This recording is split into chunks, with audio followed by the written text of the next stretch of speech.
How do you respond to that one? Yeah, it was just disappointing from start to finish. There was parts there we might have showed a bit of a fight in the second quarter, but overall, not what we've been training and playing and trying to put out. And Carlton were ruthless, and they put the foot on the throat and made us pay. You've gained some respect this year by fighting through adversity. Do you feel you lost a lot of that respect tonight? I'm not sure. I mean, we clearly undermanned at the moment, but we've found a way to stay competitive, albeit we haven't been winning. So, there's a fine line with that. There's a reality about it, and then there's what we're chasing, what we expect, and what we didn't deliver tonight. So, whether we've lost respect or not, that's for you guys to work through. There's a 9-goal forward out there, but also a pretty dominant midfield. Where did you feel, most exposed? Everywhere, really.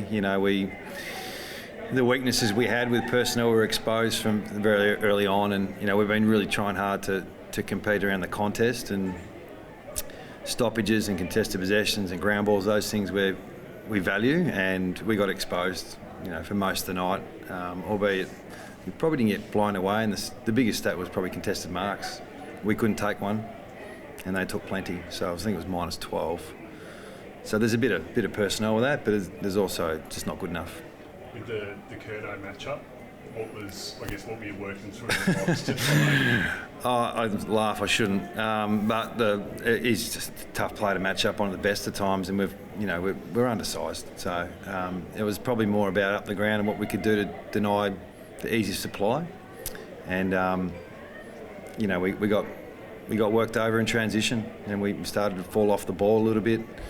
They used the ball better than us, outpossessed us, and then the floodgates opened in the last quarter. We did throw the magnets around and tried some guys in different positions, so we'll look at that and see what we can take from it. But there's more than just our backs that we had to deal with today. Just in saying that, it seemed like Rotham was deflated. How much do you feel for Yeah, look, it's a job we wanted him to do. So, look, we can never isolate one particular player, and collectively we let each other down.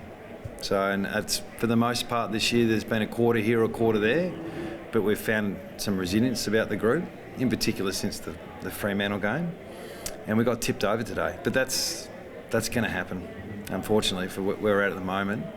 That's going to happen. We don't accept it, and we want to respond as quick as we can. But we got touched up today. Where to from here in terms of confidence? Obviously, availability, you can't do much about that. No. Well, there isn't a lot coming back in the next 3 or 4 weeks, so we just got to stay resilient. Accept the criticism, understand individually and collectively we weren't good enough tonight, and we got beat by a side that was pretty hungry and ruthless. And we've had 4 really tough opponents in the last 4 weeks, and tonight we're nowhere near good enough. So, we'll review the game, but we'll get on with the next week as quick as we can, and can't give them the confidence. All we can do is keep chasing the things we've been chasing all year, and hopefully we can perform better next week. Have you got a sense from the players post-game about when they felt they came up short? I don't think there's much depth to it. What you saw out there and what you're saying now is what we saw as well. So, inability to stop it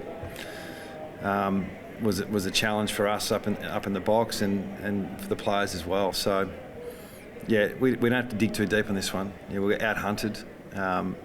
They moved the ball better. They looked like they ran over the ground a bit better than us, and their talent, got the rewards. So that's as simple as that. Is there anything midweek, anything that pointed that this might have been coming? Midweek? When you look back and Mate, we can't train at the moment. We've got 26 training, so it's not an excuse, but we can't do anything that's outside of some fundamentals, and we're working on our running, and we'll keep doing that because we won't have much back next week. But that's really not that's not an excuse.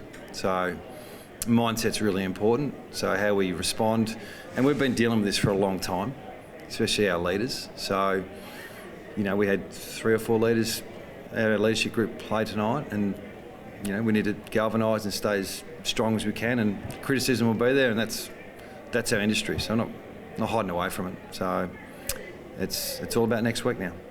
Do you think that's something that the AFL can sort of step in with, allowing you to have extra players outside the squad? You've only got 26 to use if I give us extra players, Well, it can we just have seems 20? like, you're at such a disadvantage. No, it's not. That's on us. Like what? No, that's on us. Yeah, that's on us. So we've been knocked around a little bit the last couple of years, but we own that. So that's the way it is. So we'll keep working through it. We're not asking for anything. We were really disappointed tonight, and we want to get better. So that just means we got to get back to work. Can you talk us through the decision to have Brett Bazzo start as the sub? He's obviously body frame size. What was he just underdone? Is that why? He's a little underdone. Yeah, significant trauma pre-season. So he missed several weeks. He was coming off a stress-related injury, and he hadn't played a full game of waffle. So we can't just go, all right, you start on Curnow.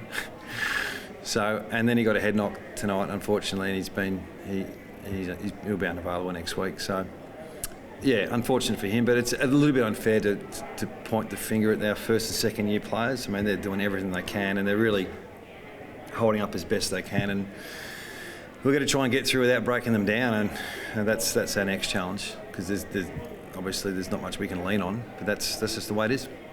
You've hung your hat on effort all year. You talked about it the other day. Yeah. 150 more uncontested possessions. They took 137 marks, and you guys laid less tackles to them. Did you feel that effort dropped off, and some players may have been overwhelmed or just gone, in a way, given up? I don't think we'd ever say that we gave up, but we got outworked today, and I mean the contested possessions and ground balls, they weren't miles away.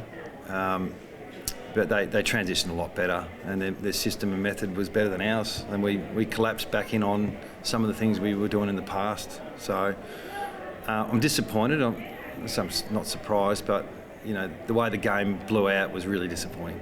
But we've been hanging in there and fighting for quarters here and there, and our next goal is to fight for 4 quarters and deliver us a win, and we took a step backwards today. You're on the bottom of the ladder now.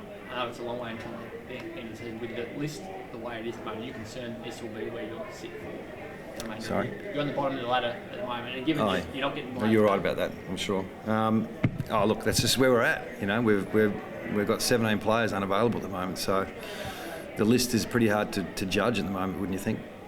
Yeah, so are you concerned because you can't get those players back?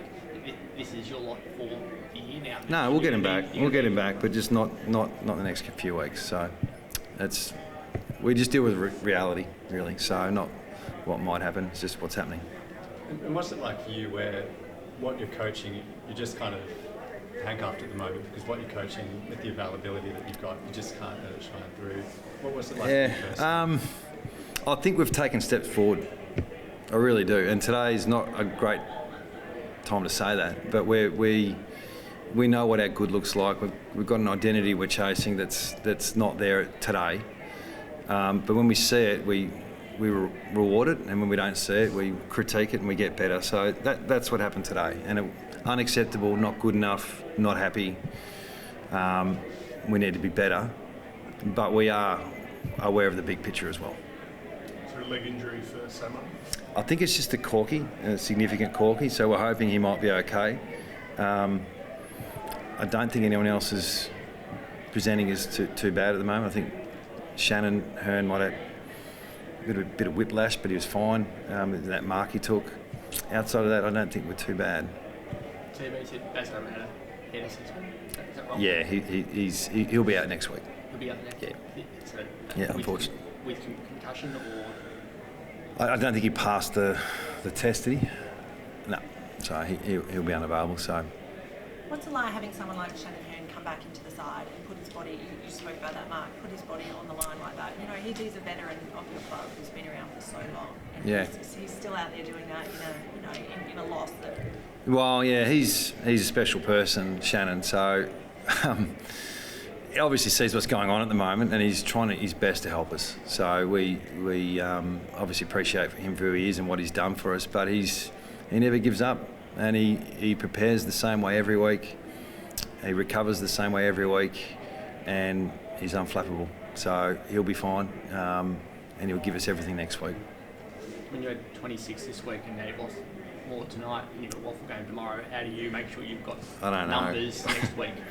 Like, That's you a have to good pull question. people out. Well, Dom might be available next week, so that might be a bonus for us. So we'll take that. But you know, we get a few back in the next few weeks, and unfortunately, they're the kids that are coming back to be available, and we'll keep exposing them as best we can, and you know, we'll look to get better at what we did tonight. Like, you know, unacceptable tonight. Will you pull people from tomorrow? I don't think there's anyone to pull. So we've got a couple of young rucks playing. Maybe Zane True. So I think they need to play.